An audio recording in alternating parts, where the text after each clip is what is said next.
இன்னைக்கு ஆறாவது பண்டிகை பாவ நிவர்த்தி பண்டிகை. பாவ நிவர்த்தி பண்டிகை, அதாவது பாவம் செய்தவர்கள் அதிலிருந்து எப்படி நிவர்த்தி பெறுவது அப்படின்றதுக்காகவே ஒரு பண்டிகையாக யூதர் இஸ்ரவேலின் ஜனங்கள், யூத மக்கள் அதை அனுசரித்து வந்தார்கள் அப்படின்னு தான் சொல்லணும். ஏன்னா இந்த ஜனங்கள் எப்பொழுது இந்த பண்டிகையை கொண்டாட ஆரம்பிச்சாங்கன்னு நம்ம பார்த்தோம். அதாவது இஸ்ரவேலின் ஜனங்கள் வந்து அடிமைப்பட்டு இருக்கிறாங்க எகிப்து நாட்டுல. எகிப்து மக்களுக்கு நடுவுல அவர்கள் மாத்திரம் ஆண்டவருடைய பிள்ளைகள் மாத்திரம் அடிமைப்பட்டு இருக்கிறாங்க. கொஞ்ச நாள், 2 நாள், 3 நாள், 2 வருஷம், 3 வருஷம் இல்ல, 400 வருஷங்களாக அடிமைப்பட்டு இருக்கிற மனிதர்களை ஆண்டவர் என்ன செய்யறாரு? மோசையை கொண்டு ரட்சித்து அவர்களை விடுதலை செய்து அவர்களை கானான் தேசத்திற்குள்ளே கொண்டு வருகிறார். அப்படிப்பட்ட ஒரு விடுதலை அவர் கொடுக்கும் பொழுது அவர் அவர் செய்த நன்மைகளை நினைத்து நினைத்து அவங்க என்ன செய்றாங்க? ஒவ்வொரு நாட்களும் பண்டிகையாக அதை கொண்டாடி வருகிறார்கள். அப்படி வருகிறப்பதான் இந்த ஆறாவது பண்டிகையான பாவ நிவர்த்தி பண்டிகையும் அவங்க என்ன செய்றாங்க? அனுசரிக்கிறாங்க. இது லேவியராகமம் 4ஆம் அதிகாரத்திலே இதை பற்றின குறிப்புகள் இருக்குது. எப்படி இந்த பாவ நிவர்த்தி பண்டிகையை கொண்டாடினார்கள் அப்படின்னு சொல்லி. ஆசாரியர் ஒருவர் இருப்பார். அவர்களுக்கு ஆசாரியனாக, அதாவது ஊழிய ஜனங்கள், அதாவது அங்க இருந்த விசுவாச மக்களுக்கு, அதாவது லட்சாதி லட்சம் மக்கள் அங்க இருந்தாங்க. ஒரு கூட்ட மக்கள் இருந்தாங்கல்ல. அவங்கள வழிநடத்துறதற்காக ஆண்டவர் ஒரு ஆசாரியனை நியமிக்கிறார். மோசேயை நியமிக்கல, ஆரோனை நியமித்தார். அப்படி ஒரு ஆரோனை நியமித்த பொழுது ஆண்டவர் சில சடங்காச்சாரங்களையும் ஆரோனுக்கு கட்டளையிடுகிறார். இப்படி இப்படி உன்னுடைய ட்ரெஸ் இருக்கணும், இப்படி இப்படி நீ என்ன பண்ணணும், நடந்து கொள்ளணும் அப்படின்னு சொல்லி. அப்ப ஒரு சமயத்துல ஆண்டவர் என்ன சொல்றாரு? எப்படி நீ பாவ நிவர்த்தி பண்ணணும்ன்றதையும் அதே ஆரோனுக்கு கட்டளையிடுகிறார். எப்படியா கட்டளையிடுகிறார் அப்படின்னா, நீ மக்கள் பாவம் செய்து மக்கள் உன்னிடத்துல வந்து என்னுடைய பாவத்தை மன்னிக்கிறதுக்காக எனக்காக நீங்கள் ஆண்டவரிடத்துல ஜெபியுங்கள்னு சொல்றப்ப அங்க என்ன செய்யணும்? ஆண்டவருடைய கூடாரமான ஆண்டவருக்காக நீ ஏற்படுத்தி இருக்கிற பலிபீடத்திற்கு முன்பாக போகணும். அப்படி போறப்ப ஒருவேளை நீ பாவம் செஞ்சிருக்கலாம் இல்லையா? ஆரோன் ஆசாரியனா இருந்த பொழுதிலும், ஊழியத்திற்கு அழைக்கப்பட்டவனா இருந்த பொழுதிலும், அவனும் சில சமயங்கள்ல ஏதோ ஒரு மீறுதலினால பாவம் செய்திருக்கலாம். அதனால ஆண்டவர் சொல்லி இருக்கிறார் அவனுக்கு ஒரு பின்பற்றுதலை. எப்படி சொல்லி இருக்கிறார்னா, முதல்ல நீ போய் என்ன செய்ய? ஒரு நல்ல இளம் காளையை கூட்டி கொண்டு போ. அந்த இளம் காளை என்ன செய்ய? பலி செலுத்து.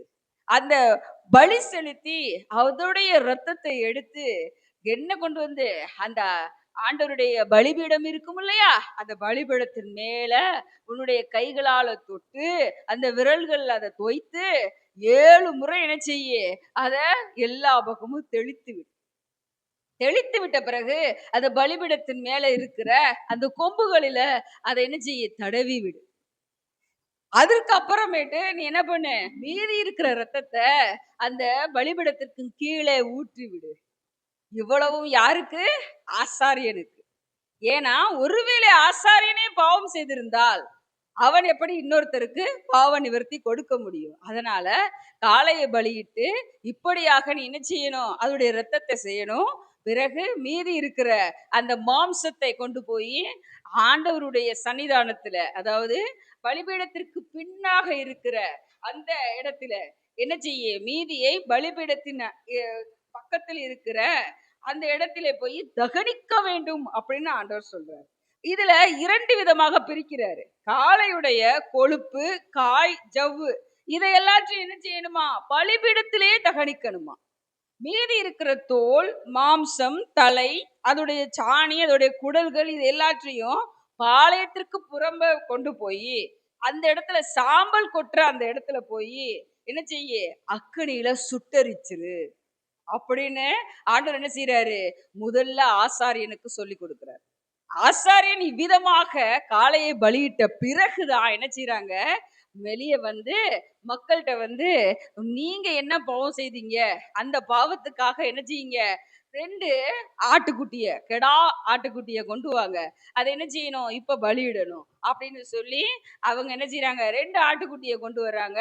ஒரு ஆட்டுக்குட்டிய போக்காடாக விட்டு விடுகிறார்கள். அதன் மேல பாவத்தை சுமத்தி அதை போக்காடாக, அதாவது நீ கொண்டு போய் வேற இடத்துல விட்டுட்டு வர சொல்லி ஒரு மனுஷன்ட்ட கொடுத்து விட்டுருவாங்க. ஒரு ஆசாரியன் அதை கொண்டு போய் போக்காடாக விட்டு விட்டு வருவாரு.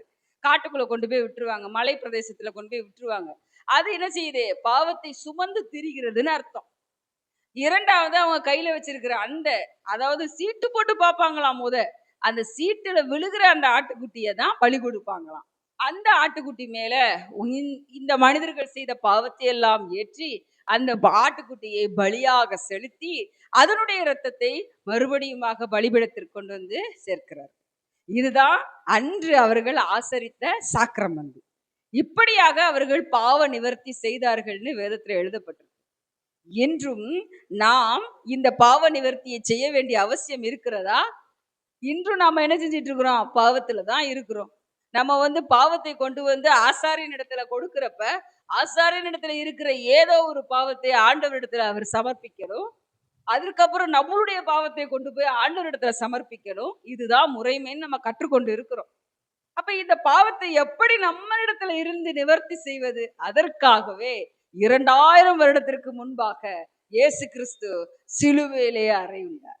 அவர் சிலுவையிலே அறையுண்டு எப்பொழுது ரத்தம் சிந்தி மரித்தாரோ, எப்பொழுது அவர் கல்லறையில் வைக்கப்பட்டு 3ஆம் நாள் உயிர் தெழுந்தாரோ, எப்பொழுது அவர் பரமேறி உன் பாவத்திற்காக நான் மரித்தேன்னு நீ என்று உணர்றாயோ, அப்ப உன் பாவம் மன்னிக்கப்பட்டதுன்னு என்று அவர் ஊர்ஜிதமாக உத்தரவாதமாக நமக்கு அவர் உடன்படிக்கை செய்தாரோ, அன்றிலிருந்து இயேசு கிறிஸ்துவே நம் பாவத்திற்கு எல்லாம் நிவர்த்தி. நாம் பாவம் செய்யாதவர்கள்னு சொல்ல முடியாது. பேச்சினால, மீறுதலினால, ஏதோ ஒரு காரியத்தினால நம்ம பாவம் செய்திருவோம்.